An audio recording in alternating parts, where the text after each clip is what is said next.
नमस्कार भावी अधिकाऱ्यांनो, स्वागत आहे तुमचं दिव्य क्रांती अकॅडमीच्या 10 मिनिटात टॉपिक क्लिअर या स्पेशल सिरीज मध्ये. मित्रांनो, एमपीएससी असू द्या किंवा पोलीस भरती, आयोगाला बरोबर माहिती असतं की विद्यार्थी कुठं कन्फ्यूज होतात. आपण भूगोलाचा अभ्यास करतो, नद्या पाठ करतो, पण एक्झाम हॉलमध्ये प्रेशर आल्यावर हिराकूड धरण गोदावरी नदीवर होतं का महानदीवर होतं याच्यामध्ये आपली गोची होत असते. आजच्या या 10 मिनिटात आपण फक्त रट्टा मारणार नाही आहोत, तर अशा मेमरी ट्रिक वापरणार आहोत ज्या तुमच्या मेंदूमध्ये कायमच्या फिट होणार आहेत. मी खात्री देतो हा व्हिडिओ बघितल्यावर तुम्हाला रिव्हिजनची सुद्धा गरज पडणार नाही. चला सुरू करूया. सर्वात पहिलं आणि महत्वाचं धरण म्हणजे हिराकूड. आयोगाने यावर अनेकदा प्रश्न सुद्धा विचारलेला आहे. आता हे लक्षात कसं ठेवायचं? बघा, नाव काय? हिरा.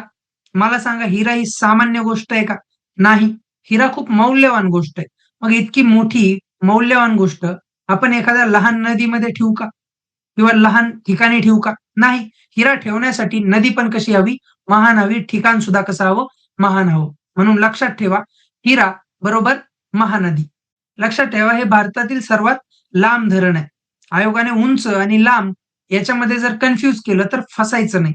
लांब म्हणजे हिराकूड, राज्य आहे ओडिसा. कारण हिरा सापडला तर आपण आनंदाने उडतो, म्हणून ओडिसा असं लक्षात ठेवा. बरोबर. आता जे दुसरं आहे, पुढचं जे प्रोजेक्ट आहे, ते म्हणजे नागार्जुन सागर. यातलं लॉजिक एकदम सिंपल आहे, जे आपल्याला आपल्या संस्कृतीतून मिळत असतं. नावाकडे नीट बघा. शब्द काय? अर्जुन. महाभारतात अर्जुनाचा सारथी कोण होता? भगवान श्रीकृष्ण. जिथे अर्जुन असेल, तिथं कृष्ण असणारच. ही जोडी कधीही तुटू शकत नाही. त्यामुळे परीक्षेमध्ये नागार्जुन शब्द दिसला, की ऑप्शनमध्ये डोळे झाकून कृष्णा नदी शोधायची. बरोबर. हे धरण आंध्र प्रदेश आणि तेलंगणा यांच्या सीमेवर आहे. अर्जुनाने युद्ध केलं होतं.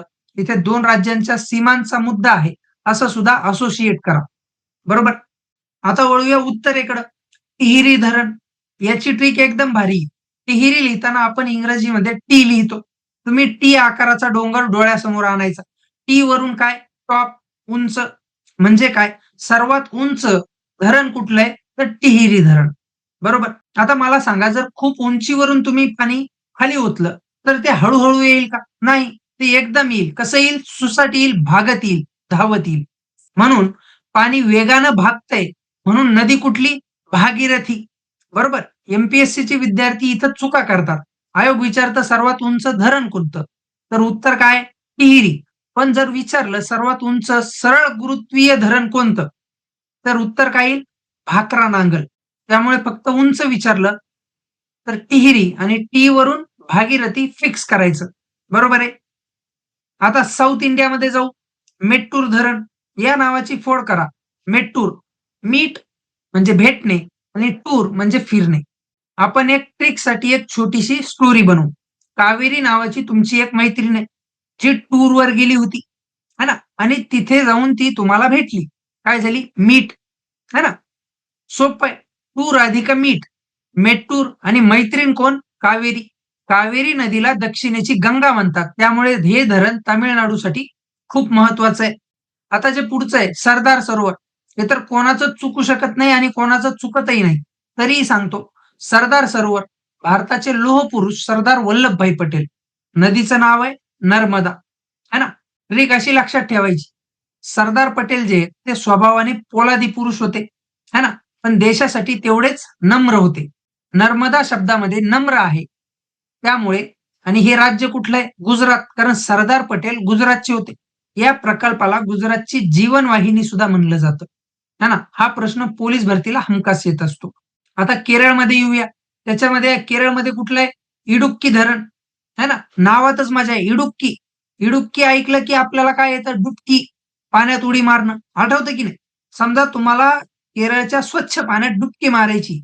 पण फुकट मारता येईल का? नाही. तिथं डुबकी मारण्यासाठी तुम्हाला पैसे द्यावे लागतील, पे करावं लागेल.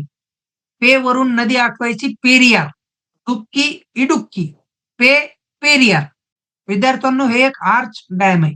कमानी धरण आहे. म्हणजे याचा आकार अर्धवर्तुळाकार असतो. हा प्रश्न टेक्निकल किंवा राज्यसेवेला सुद्धा येऊ शकतो. बरोबर. शेवटचं आणि महत्वाचं जे आहे ते भाकरा नांगल. याच्यामध्ये 2 शब्द आहेत. भाकरा आणि नांगल.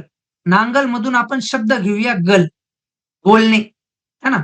जेव्हा आपण आपल्या मित्राशी गल करतो, तेव्हा ती खरी असावी लागते. है ना? म्हणजे सत्य असावी लागते. सत्तेवरून नदी येते सतलज किंवा असं सुद्धा लक्षात ठेवू शकता. हिमाचलच्या उंच डोंगरामध्ये उभं राहायचं असेल, तर हिंमत लागते आणि तिथे फक्त सतलज टिकते. है ना? मगाशी सांगितल्याप्रमाणे हे भारतातील सर्वात मोठं गुरुत्वीय धरण आहे. टिहरी आणि भाकरा मधला फरक नीट लक्षात ठेवा. बघा मित्रांनो, हे काही रॉकेट सायन्स नाही. आपली मेमरी, इमेजेस आणि गोष्टी काय करत असते, लक्षात ठेवत असते. रट्टा मारलेला डेटा लक्षात ठेवत नाही. तुम्ही जेव्हा स्वतःवर विश्वास ठेवता आणि अशा स्मार्ट ट्रिक्स वापरत असता, तेव्हा पोस्ट जी आहे तुमची ती निघतच असते. दिव्य क्रांती अकॅडमीचा हाच प्रयत्न आहे, की तुमचं ओझं जे आहे ते कमी झालं पाहिजे. तुम्ही फक्त अभ्यासामध्ये सातत्य ठेवा. ट्रिक्स ज्या आहेत त्या आम्ही देत राहू. बरोबर? चला आता बघूया तुमच्या लक्षात किती राहिलंय. मी धरणाचं नाव घेतो आणि तुम्ही मनातल्या मनात नदीचं नाव आठवतंय का तेवढं बघा. अभ्यास हा ओझं घेऊन करायचा नसतो. तर अशा स्मार्ट पद्धतीनं लक्षात ठेवायचा असतो. बरोबर. हिरा कुठे ठेवणार? महानदीत. अर्जुन कोणासोबत? कृष्णासोबत. है ना? टी आकारावरून काय? पाणी भागतंय भागीरथीने. है ना? पाणी भागतंय भागीरथी. डुबकी मारायला कोण काय पाहिजे? पेरियार. पेरियार. जमलंय ना? ग्रेट आहे. आत्मविश्वास तुम्हाला पोस्ट जो आहे तो मिळवूनच देत असतो. मित्रांनो बघितलं, जे धरणं आणि नद्या आपल्याला पाठ होत नव्हत्या, त्या आपण एका झटक्यात लक्षात ठेवल्या. तर मित्रांनो, हे होते भारतातले महत्त्वाचे धरणं सोप्या भाषेत. हा होता आपल्या 10 मिनिटात टॉपिक क्लिअर या सीरीज मधला एक व्हिडिओ.